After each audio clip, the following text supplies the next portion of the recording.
रत्नेश जी, एक एक सवाल आपसे। रत्नेश जी, ठीक है, पार्टी तय, आप लोगों की बैठक होगी, उसमें सब तय होगा, लेकिन क्या कांग्रेस नहीं चाहती? क्योंकि कांग्रेस एक राष्ट्रीय पार्टी रही है, कांग्रेस ने लंबे वक्त तक इस देश पर हुकूमत की है।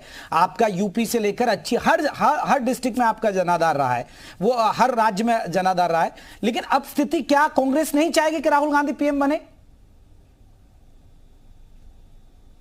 देखिए जेपी जी, हमने पहली बार ही अभी स्पष्ट कर दिया था कि प्रधानमंत्री कौन बनेगा, इसको लोकसभा में हमारे सांसदों की जो बैठक होगी, जो हमारे सांसद जीत कर आएंगे, यदि हम सरकार बनाने की स्थिति में आते हैं तो उनके द्वारा इसका निर्णय लिया जाएगा। दूसरी बात, देखिए नरेंद्र मोदी जी के विरुद्ध चेहरा कोई नहीं बन सकता, ये हमारे समाजवादी पार्टी के मित्र ने बहुत सही कहा। क्योंकि नरेंद्र मोदी का विकल्प बनने के लिए आपको देश का सबसे बड़ा झूठा व्यक्ति बनना होगा, आपको देश का सबसे बड़ा मक्कार व्यक्ति बनना होगा, आपको ऐसी ऐसी अनैतिक चीजें करनी पड़ेंगी जिससे आपको आपका जमीर कभी गवाह नहीं दे सकता, आपको अपने गुरु का गला घोटना होगा। आप देखिए, अनैतिक और ये मक्कार, आप प्रधानमंत्री के लिए शब्द इस्तेमाल ना करें। प्रधानमंत्री, देखिए देश के प्रधानमंत्री, आप झूठा कह सकते हैं, आप वादा खिलाफी करने, मेरा व्यक्तिगत राय है। बाकी आप देखिए, आपका जवाब तुम देंगे बीजेपी वाले, प्रशांत जी को जवाब देना होगा उस पर। तो जेपी जी सुनिए, मेरी बात तो कंप्लीट हो जाए। मैं अगर एक एक बात का तर्क सहित आपको सिद्ध न कर दूं तो मैं माफी मांगने के लिए तैयार। वो तो जनता के बीच देख लिया ना सर, आपका क्या हश्र है? आप बोल रहे, आप बताइए, आप जिस प्रधानमंत्री को मक्कार झूठा कह रहे, आप एक सीट पर हैं, आप यूपी में एक सीट जीते हैं आप, रायबरेली, सोनिया गांधी की। अब मैं अपनी बात कह लूं, अब मैं अपनी बात बोलूं, बीच में इंटरप्ट मत कीजिए। वो काम जो भाजपा के प्रवक्ता है उनको मैं तो आपको, आप देखिए भाषा का तो संयम रखें ना सर, मैं इसलिए नहीं कह रहा हूं आपसे, आप मुझे कोई आप घेरिए, मुद्दों पर घेरिए, तथ्यों पर घेरिए, आप मैं सिर्फ इसलिए आपको रोक रहा हूं। अरे सरकार से तो मैंने उनको झूठा क्यों बोला, उसका कारण बताता हूं। प्रधानमंत्री जी ने 2014 में कहा था कि हम 500 स्मार्ट सिटी बनाएंगे, बुलेट ट्रेन चलाएंगे। अगर अब तक किसी बुलेट ट्रेन में आपने सफर कर लिया हो जेपी जी, तो मैं झूठा शब्द वापस लेता हूं। आपने किसी स्मार्ट सिटी में अगर अपना घर बनवा लिया हो तो मैं झूठा शब्द वापस लेता हूं।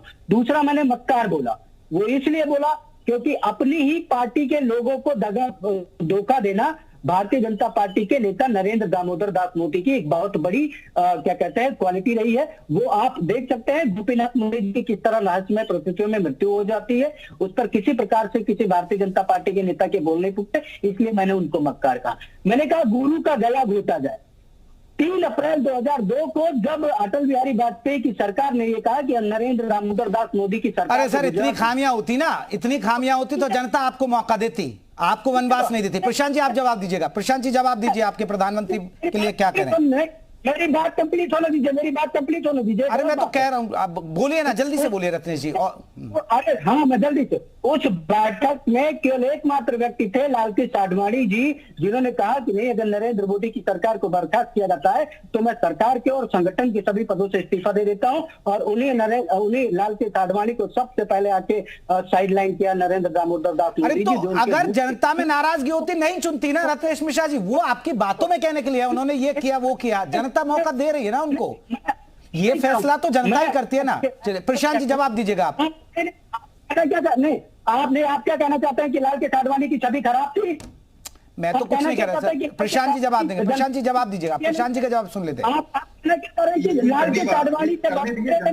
लोकतंत्र में देखिए डिसाइड करती कांग्रेस क्या कहती है, भाजपा क्या कहती है, उससे मतलब नहीं, जनता की इस चीज को डिसाइड करती है। लोकतंत्र में जनता सर्वोपरि है और आज कांग्रेस जो है सतल भी इसी प्रकार पहुंच चुकी है। राहुल गांधी जी को स्वयं अपना चुनाव हारना पड़ा, 13 बार उनकी लॉन्चिंग हो चुकी है, तो क्या ऐसी स्थिति आ गई कि जनता वोट नहीं दे रही? आप मोदी जी को गाली देके आप कुछ अचीव नहीं कर पाएंगे, आप गाली देते रहिए, उसको कोई अंतर नहीं पड़ता, उनके व्यक्तित्व पर, उनके कामों का अंतर नहीं पड़ता, जनता उनको लगातार स्वीकार करने काम कर रही है। पहले क्या हुआ था क्या नहीं हुआ, इसकी स्थिति अगर बात होगी तो बात बहुत दूर तक जाएगी, फिर आपको भी बहुत पीड़ा होने लगेगी। मैं आपके लेवल तक उस तरह की बातें नहीं करना चाहता हूँ।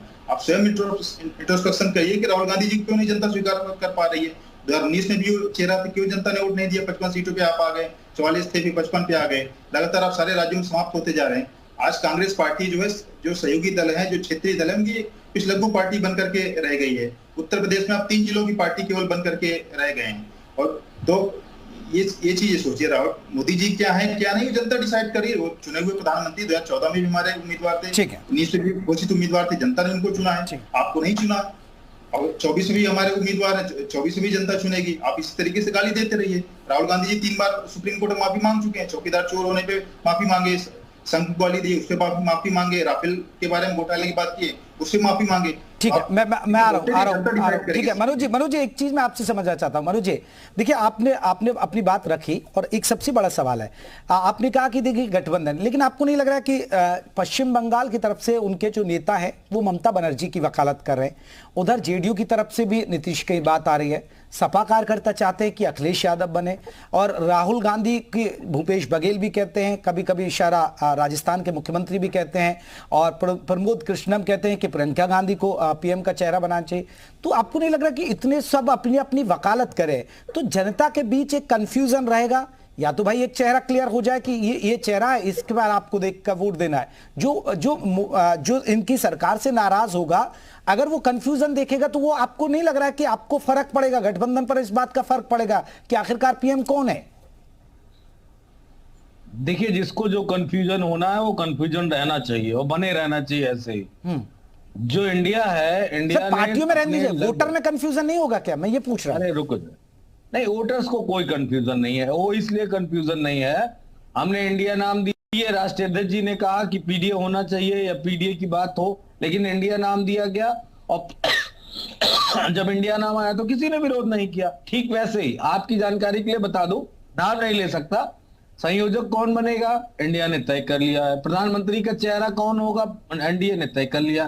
किसी एक व्यक्ति के तय करने से थोड़े नहीं होगा कि टीएमसी क्या कह रही, समाजवादी पार्टी क्या कह रही, कांग्रेस क्या कह रही है या कोई और दल क्या कह रहा है। ना, इंडिया ने तय किया है। इंडिया इसमें दो है, एक जो गठबंधन दल है, घटक दल है 28, और इंडिया वो जो भारत है जो इस सरकार से लड़ रहा है, जो 2 बैठकों के बाद 200 रुपए सिलेंडर के दाम कम कर देते हैं, तीसरी बैठक के बाद पेट्रोल और डीजल के भी दाम कम हो जाएंगे, और आपको अगर गुड न्यूज आपको लेनी हो, आपका पैकेज भी बढ़ जाएगा। इंडिया को और मजबूत होने दीजिए, ये चैनल आपकी पूछ ज्यादा कर देंगे और पैकेज बढ़ा देंगे। क्यों? क्योंकि आपको रिपोर्टिंग बेहतर करनी पड़ेगी, लोगों से बेहतर सवाल पूछने, जब दमदारी के साथ करेंगे। लेकिन एक बात कही, मोदी जी को ये ना बोलो, मोदी जी को वो ना बोलो। मोदी जी हैं देश के प्रधानमंत्री, सुनना सब कुछ पड़ेगा उनको भाई। और क्या टेंडर उनको ही मिला है कि किसी को जर्सी गाय कह दो, किसी को 50 करोड़ गर्लफ्रेंड कह दो, किसी को शहजादा कह दो, किसी को चोर कह दो। देखिए आप मनोज जी आप देखिए, आप ठीक है, आप कहिए, आप बीजेपी को आप देश के प्रधानमंत्री को अगर मक्कार कहेंगे और अनैतिक कहेंगे तो ये शोभा देता है। कोई अखिलेश यादव को अनैतिक कार्य करने वाला बताएगा और मक्कार बताएगा, आप हजम कर जाएंगे। एक मिनट रुक जाओ। सदन में नरेंद्र मोदी ने कहा ये सारे चोर हैं, ये सारे भ्रष्टाचारी हैं। कौन है चोर, कौन भ्रष्टाचारी है? ये नरेंद्र मोदी को कहां से अधिकार मिल गया? अगर चोर हैं तो जेल के बाहर क्यों नहीं है? यानी कि आप कमजोर प्रधानमंत्री हो, डरते हो आप, आपकी हैसियत नहीं कि किसी के ऊपर कार्रवाई कर दो। अगर चोर हैं तो जेल में होने चाहिए ना सारे लोग। मुलायम सिंह यादव चोर हैं, मुलायम सिंह जी पर कांग्रेस पार्टी लगाया, सीबीआई उन्होंने देश तो नहीं बेचा। सुनो, उन्होंने देश नहीं बेचा, उन्होंने देश नहीं बेचा, उन्होंने देश नहीं बेचा। आपके कांग्रेस पार्टी सीबीआई की जांच, आप आरोप लगाइए, जांच करवाइए, कौन रोक रहा है? परेशान ना हो, थोड़ी सी बात कह दी दर्द हो गया, इतनी तेज लग गई, इतनी तेज लग गई। मैं तो बड़ा नॉर्मल होके बोल रहा था, इतना तगड़ा कैसे लग गया भाई? ओ माय गॉड, मेरे शब्द इतने तगड़े होते हैं क्या? इतने तगड़े होते हैं क्या? मोदी खुद चोर है? ना, ये मत कहो, मोदी चोर नहीं है। मोदी भगौड़े थे, भाग गए हो जो भगौड़े मोदी थे। मोदी को चोर मत बोलो, भगौड़े थे, वो बिल्कुल निश्चित है, उसमें कोई बात नहीं है। वो भगौड़े वापस भी नहीं आए, गाली दे रहे हैं, गाली दे रहे हैं। अच्छा, गाली दे रहे हैं। रोने मत लगना, मोदी जी के नाम पे रोने मत लगना प्लीज, अच्छा नहीं लग रहा है। रोना नहीं, ना रोना नहीं, रोने मत लगना। जैसा बेटा मिल सकता है, जो अपने पिता को जीते जी कुत्ते से उतार दे, लगातार हारता रहे। कोई ऐसा चुनाव, 4 चुनाव के टदोरी हार चुके हैं, इसी तरह हारते रहिए। हमारे लिए तो बहुत सूटेबल है अखिलेश जी, राहुल जी भी इसी तरीके से सूटेबल है। आप लोग बिल्कुल दोनों राहुल जी अखिलेश जी की जोड़ी से प्रकार चलती है। 20 साल तक ये सब पैसा लेके भाग गए, बैंकों का पैसा लेके भाग गए, यही तो पर्यायवाची है मोदी का। इसमें कौन सी बड़ी बात है भाई? जो सत्य है वो सत्य है, सूरज की तरह अटल सत्य है, इसमें क्या कहना। मोदी ज्यादातर इस देश का नुकसान करके गए, प्रधानमंत्री जी ठीक है।